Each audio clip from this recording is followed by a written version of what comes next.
Bienvenidas y bienvenidos a este espacio en el canal Congreso para hablar de salud mental.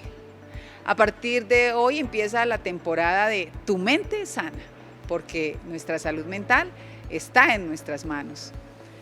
Hoy queremos dar a conocer el movimiento Tu Mente Sana, que está en el marco de la Fundación Red de Afectos y que está en colaboración permanente con el Congreso de la República. ¿En qué consiste este movimiento y por qué es importante este movimiento? Miremos la nota. Tu Mente Sana es un movimiento ciudadano que servirá de referente para la convocatoria, adhesión, liderazgo, gestión, acción y propuestas públicas que promuevan la transformación social en torno al tema de la salud mental en Colombia. Lo hemos creado como respuesta a los vacíos, necesidades e intenciones para generar una cultura de prevención, promoción, pedagogía y atención en salud mental, a eliminar los mitos relacionados con la salud mental y sus efectos sobre las personas y, por supuesto, a democratizar y masificar el acceso en atención a la salud mental dentro del sistema de salud en Colombia.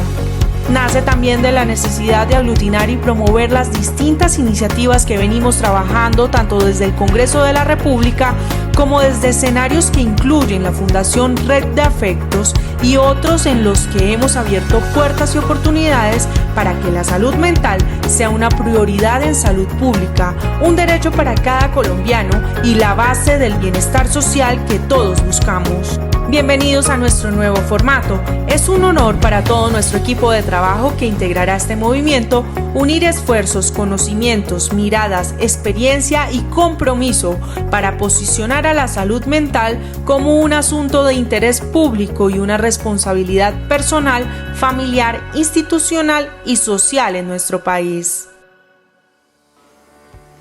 Para hablar de la importancia de tener un movimiento alrededor de la salud mental, de tener iniciativas legislativas, de los desafíos que tenemos en nuestro país alrededor de la salud mental, nos acompañan dos expertos. La doctora Blanca Patricia Ballesteros, del Colegio Colombiano de Psicología. Bienvenida, doctora Patricia. Muchísimas gracias, Olga Lucía, por esta invitación. Que además nos ha acompañado desde el inicio de la Comisión Accidental de Salud Mental en el Congreso de la República y ha participado en las mesas técnicas de la ley que está en curso en este momento, la 014, que ya pasó su primer debate en la Comisión Séptima de Cámara. Gracias. Así es. Gracias por acompañarnos. Con mucho gusto. También nos acompaña el doctor Juan David Páramo. Él es médico psiquiatra de la clínica del Hospital Universitario San Ignacio de la Universidad Javeriana, docente de la Universidad Javeriana, y tiene también experiencia en temas fundamentales que trabaja con los lugares apartados de nuestro país. Bienvenido, doctor Juan David Páramo. Muchas gracias por la invitación y para compartir un poco sobre la salud mental. La primera pregunta que quiero que abordemos hoy es ¿cuáles son esos desafíos que tenemos para hablar de salud mental en nuestro país? Doctora Blanca. Sí, bueno, como conversábamos hace un ratito, el principal desafío es precisamente desmantelar esos mitos que hay respecto de la salud mental. Salud mental es mucho más que la ausencia de una condición patológica o de trastorno o de desorden. Salud mental es hablar de todas las capacidades que tenemos las personas para tener una vida satisfactoria, para tener una vida que la disfrutemos, un proyecto que queramos conseguir. Entonces ese es el reto principal, romper esos mitos y romper los estigmas, porque como tú mencionabas, lo del loco o locura, siempre la rotulación de una persona es ya de por sí gravísimo, ¿sí? Cualquiera sea el rótulo, uno de los mandatos de estas organizaciones que trabajan mundialmente por la salud, como la OMS, como la OPS, nos ha pedido precisamente derrumbar esos mitos, esos estigmas y establecer unas prácticas de lenguaje mucho más amigable, podemos decirlo con ese término, ¿no? Para romper esos rótulos. Lenguaje amigable para hablar de salud mental y que no nos asuste, que no nos dé miedo y no nos saque corriendo. Doctor Juan David, ¿cuáles son esos desafíos? Bueno, yo comparto, digamos, un principal desafío a nivel del estigma social y creo que hay un desafío conceptual, inclusive en qué entendemos por salud mental para el marco de la población en su diversidad. Probablemente la comprensión de la salud mental para los pueblos originarios o los pueblos indígenas sea otra, para los contextos urbanos o los contextos rurales sea otra, para los jóvenes también, digamos, tienen otras repercusiones, otras dimensiones y creo que sí hay un desafío conceptual. Y por otro lado, sí creo que hay un desafío también en la posibilidad de pedir ayuda o de acercarse a los servicios de salud mental, en fortalecer los mismos servicios, pero también digamos que estos mismos servicios sean amigables. Perder el miedo a pedir ayuda. Perder el miedo a pedir ayuda y reconocer la misma vulnerabilidad que cualquier persona puede tener, sin importar un diagnóstico, un rótulo o una situación particular. ¿Por qué nos cuesta pedir ayuda? Bueno, yo creo que un punto crucial y es, por ejemplo, la perspectiva de género en los hombres, ¿no? Lo primero que se le dice a un hombre cuando llora, a un niño cuando llora es no llore, de chiquito, ¿cierto? Y luego la segunda afirmación es quienes lloran son las niñas. O sea, de entrada en la formación del diálogo con las emociones se le inscribe al hombre que llorar está mal, que comunicarse o conectarse con su vulnerabilidad está mal y que por ende también la perspectiva, digamos, de la feminidad también la asocian como algo que está mal y creo que hay un diálogo allí que empieza a permear, digamos, las dificultades de poder pedir ayuda, de poder conectarse con esa vulnerabilidad, por lo menos desde esa perspectiva de las masculinidades, ¿no? Yo quisiera aportar ahí otra cosa y es, ¿por qué el miedo? ¿Por qué hay miedo? Porque se está reconociendo algo que entre comillas, como señala Juan David, está señalado como debilidad y es también relacionado con esa concepción del individuo como el poderoso, el autosuficiente y de ahí que un poco quería anotar cuando tú dices la salud mental está en nuestras manos, no necesariamente en nuestras manos a nivel individual, porque es que somos parte de una cultura, somos parte de una sociedad y desde pequeñitos entonces empezamos a aprender una cantidad de cosas respecto a ser autónomo y a ser fuerte y a ser el que no somos vulnerables. Esa parte de reconocer nuestra interdependencia con los demás y nuestras vulnerabilidades y nuestras afectaciones por el medio donde vivimos, por la cultura donde vivimos y de ahí que es tan importante el enfoque de los determinantes sociales que también nos están recalcando permanentemente, ¿no? Entonces podríamos decir que la salud mental está en nuestras manos reconocer que hay determinantes sociales que la están afectando. Claro. Está en nuestras manos reconocer los determinantes. Claro, o sea, está en nuestras manos reconocer que hay unas determinantes sociales que están afectando mi salud mental. Hoy, por ejemplo, en Bogotá, en el último estudio que se hizo, hay varios, pero hay 3 determinantes sociales de manera directa que están afectando la salud mental en Bogotá, que son la inseguridad, la falta de empleo y la movilidad. Determinantes sociales, uno diría, bueno, pero ¿por qué?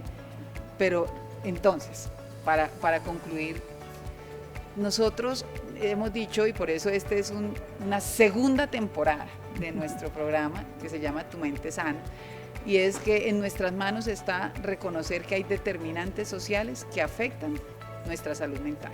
¿Es así? Claro que sí. Estoy completamente de acuerdo. Ese es un reconocimiento indispensable. No somos únicos y aislados, sino que pertenecemos a una red, a un tejido social. Bueno, ya llegamos a un acuerdo aquí en el programa.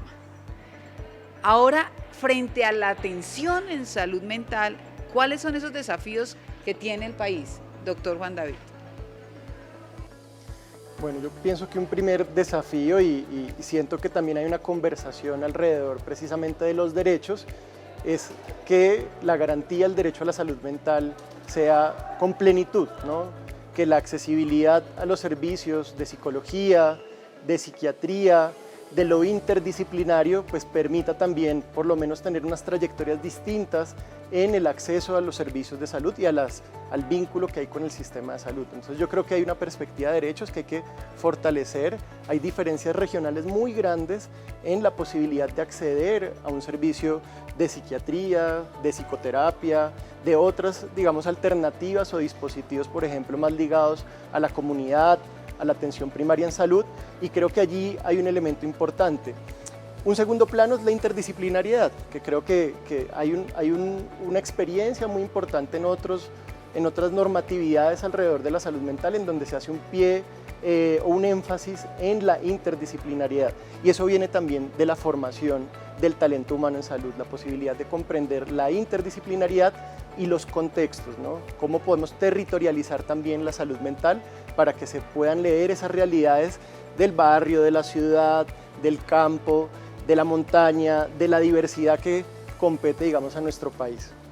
La interdisciplinariedad en la atención, reconocer que la salud mental en las regiones es diferente y se entiende de manera diferente, es decir, la conceptualización es distinta, y también garantizar el acceso, la oportunidad, el tratamiento, es decir, la garantía al derecho a la salud. Doctora Blanca Patricia, ¿cuáles son esos desafíos en la atención en salud mental? Lograr aplicar esas características del servicio de atención en psicología, en psiquiatría, esto que Juan David mencionaba como el interdisciplinario. Y la característica de la atención primaria en salud es que precisamente es integral y debe ser integral e integrada, ¿cierto? Es decir, no se puede fraccionar, y de ahí la importancia que hacía el COMPES del 2020 de salud mental en la intersectorialidad, la interinstitucionalidad y la interseccionalidad, porque mientras haya servicios tan fragmentados, sin articulación entre los sectores, entonces encontramos que el acceso es cada vez más difícil, porque entonces, por un lado, las instituciones que prestan el servicio no están articuladas, por otro lado, la disponibilidad de los recursos de talento humano tampoco son suficientes. Hay unas normas, por ejemplo, de atención con unos tiempos absurdos para una atención verdaderamente integral e integrada. Entonces, en el caso, por ejemplo, de consultas, si es atención cara a cara, 20 minutos para una atención pues no es suficiente.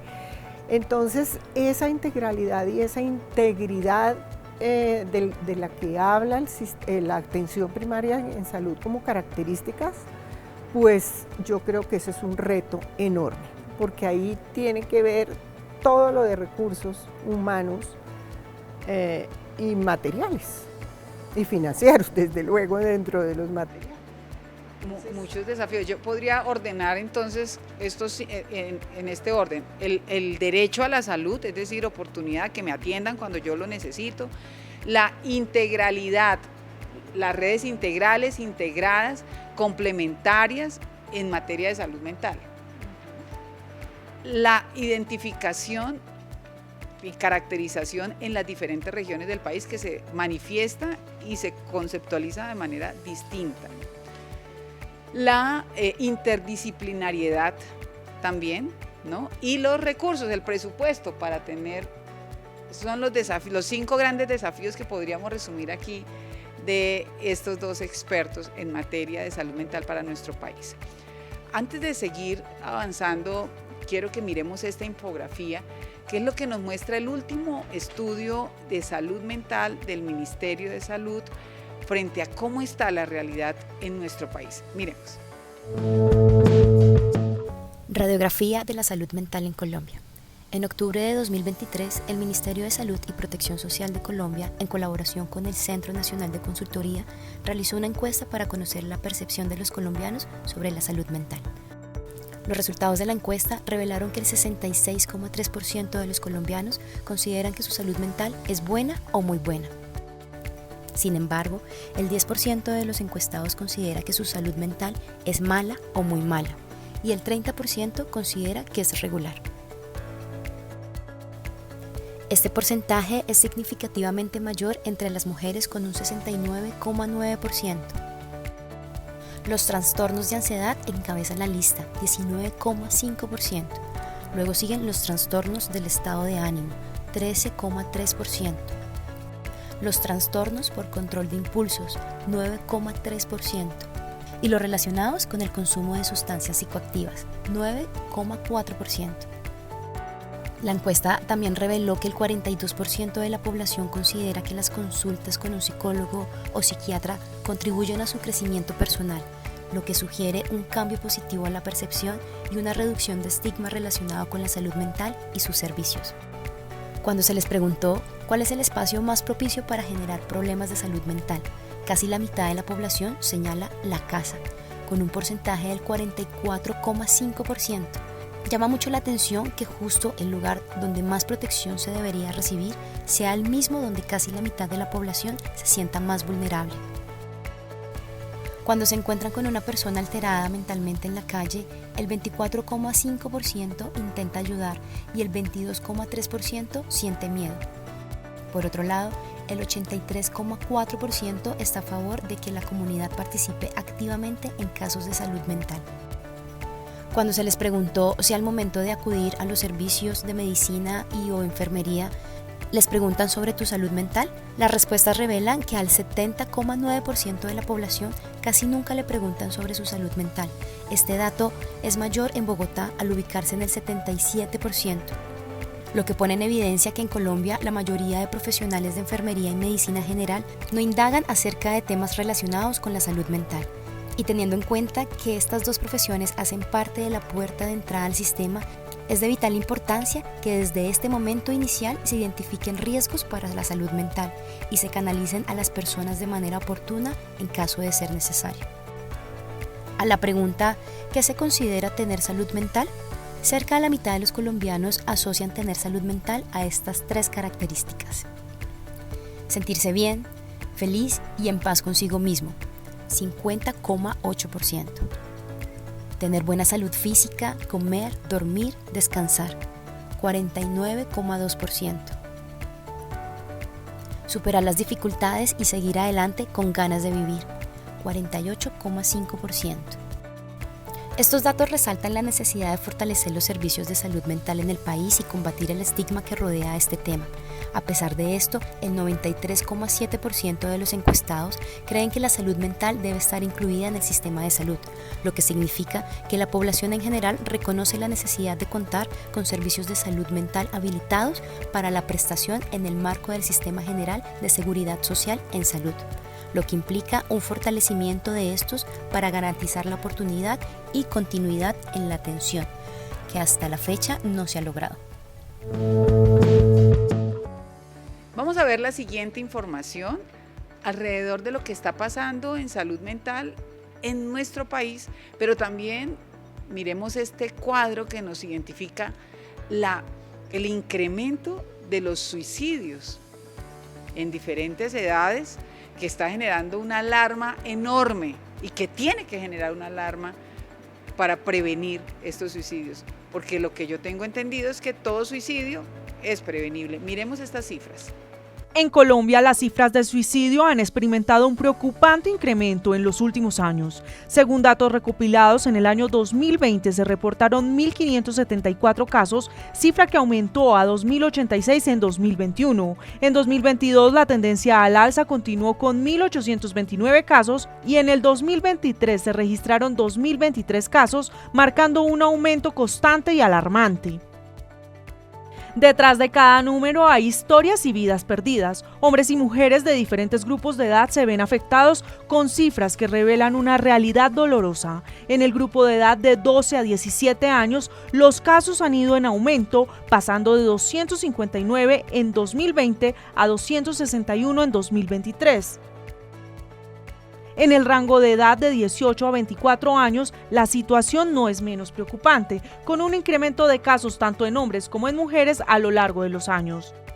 En 2023 se reportaron 472 casos en hombres y 159 en mujeres, comparados con los 387 y 98 casos respectivamente en 2020. Los grupos de edad de 45 a 64 años y 65 años en adelante también muestran un aumento en las cifras de suicidio, reflejando una problemática que afecta a todas las generaciones de la sociedad colombiana. Con estas cifras que acabamos de mirar, nos genera un gran desafío, un reto. ¿Qué nos espera? ¿Qué tenemos que hacer? ¿Cómo tenemos que articularnos? ¿Cuál es ese mensaje de esperanza que podemos tener alrededor de la salud mental para nuestro país, Blanca? Pues mira, yo diría que una cosa esencial es tomar conciencia de lo que significa la salud mental como un bien común. Y ese es un reto enorme, porque eso implica que desde pequeñitos tenemos que saber valorar nuestro bienestar y que nuestro bienestar no va aislado del bienestar colectivo, del bienestar de nuestros cercanos. Entonces, conductas de autocuidado y de valoración del bienestar, de la armonía en las relaciones interpersonales, todo este gran programa de convivencia, toda esta política de convivencia pacífica, pues es indispensable. La formación de nuestras habilidades para autoconocernos, para saber nuestras emociones, nuestros pensamientos, cómo se articulan con ese bienestar, cómo manejo esos momentos estresantes y esos conflictos que hacen parte de nuestra vida cotidiana, porque sin conflictos y sin estrés pues es imposible vivir, eso no es real. Entonces es cómo lo manejamos en lugar de catalogarlo como algo negativo que me pasa en la vida y algo que debo evadir. No hay que evadir, hay que aceptar las condiciones y los problemas de la vida cotidiana y aprender a solucionarlos. Doctora Blanca, yo tengo un dicho y es que en la vida siempre van a haber dardos, pero lo que hay que saber es cómo se esquivan o cómo se enfrentan, cómo se gestionan las emociones, ¿no? Es algo que son herramientas desde la educación inicial. Cómo desde la educación inicial, en nuestras casas, en nuestros entornos laborales, en todos los ámbitos donde nos desenvolvemos, cómo gestionamos nuestras emociones, cómo aprendemos a gestionarlas, pero también a transitarlas, ¿no? a mediarlas con los otros, en relación con los otros. Muchísimas gracias, doctora Blanca, por acompañarnos en el programa. Con mucho gusto, Olga Lucía. Doctor Juan David, ¿qué futuro, qué esperanza tenemos para trabajar la salud mental en nuestro país? Bueno, creo que a futuro me gustaría apelar a la categoría de ciudadanías en salud mental, que es una categoría que se ha utilizado en otros países y que recoge también las trayectorias, por ejemplo, de participación social en salud mental, de participación de las asociaciones de usuarios, de los gremios, de la sociedad en su conjunto, para que precisamente este tema no sea tabú y se pueda, digamos, atacar de manera frontal también lo que es el estigma social. Pienso que ese concepto de las ciudadanías en salud mental es clave y sin duda también complementar las perspectivas comunitarias, o sea, cómo trabajamos en la comunidad las nociones de salud mental, porque salud mental son relaciones sociales, son cotidianidades y para ello precisamente, como se había dicho ahorita, todos estos desafíos de lo interdisciplinario, la integralidad, los recursos, la educación, pues resultan fundamentales sobre todo para poder potencializar nuestras intervenciones y nuestros acompañamientos en ese gran campo de la salud mental. Doctor Juan David, muchísimas gracias por acompañarnos en esta nueva temporada de Tu Mente Sana. Muchas gracias por la invitación. Hemos llegado al final de nuestro programa. Recordemos, Tu Mente Sana es la nueva temporada en el Congreso de la República para hablar de salud mental. Vamos a conocer de muchos temas, de lo que está pasando en cada rincón de nuestro país. Nos han pedido que hagamos el programa en el Amazonas, que están pasando temas muy complejos alrededor de los suicidios, en Arauca, en Atlántico, Así que vamos a tener Tu Mente Sana en muchos lugares del país. Y se nos acabó el tiempo. Nos vemos la próxima semana aquí, en Tu Mente Sana, en el Canal Congreso. Un abrazo fraterno, solidario y recordemos, la salud mental, hacer conciencia de que una adecuada salud mental nos da tranquilidad para desarrollar nuestro proyecto de vida. Un abrazo, nos vemos la próxima semana.